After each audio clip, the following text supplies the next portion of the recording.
সালাম আলাইকুম। সম্মানিত দর্শক, প্রতিটা মানুষের মন যেমন আলাদা, তাদের শরীরের চাহিদাও কিন্তু থাকে আলাদা।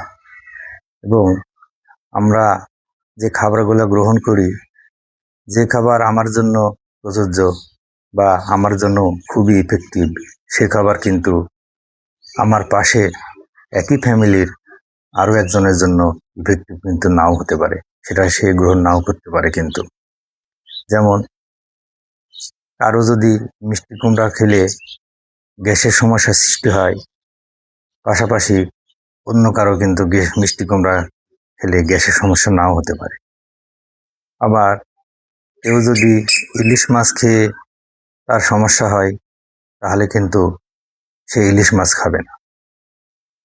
কারো যদি পুঁই শাক খেলে সমস্যা হয় গ্যাসের, তাহলে সে পুঁই শাক খাবে না। অতএব মানুষ ভেদে আলাদা, খাবারও আলাদা এবং চাহিদাও হবে আলাদা। অতএব আপনি আপনার খাদ্যর যে তালিকা, সেটা কিন্তু আপনাকে নিজেকেই ঠিক করতে হবে।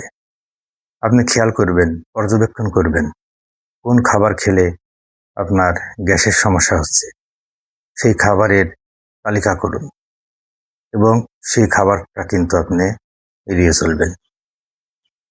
তবে মনে রাখবেন, আপনার জন্য যে খাবারটা গ্যাসের সৃষ্টি করছে, অন্যজনের জন্য সেটা নাও করতে পারে।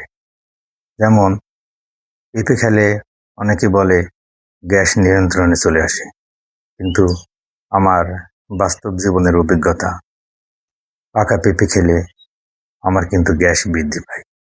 অতএব সাবধান, আপনারা কি খাচ্ছেন, কি খেলে সমস্যা হচ্ছে, এটা মাথায় রাখা খুবই জরুরি। কারণ আপনার বৈশিষ্ট্য আপনার কাছে আছে, আপনার বৈশিষ্ট্য অন্য কেউ বহন করবে না। আমরা সাধারণত একতরফা বলে থাকি, এই খাওয়া যাবে না, ওই খাও, ওই খাওয়া যাবে না, সেই খাও। এটা কিন্তু ঠিক না।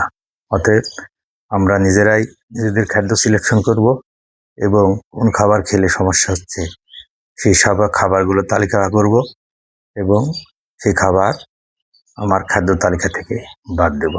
ধন্যবাদ। সালাম আলাইকুম।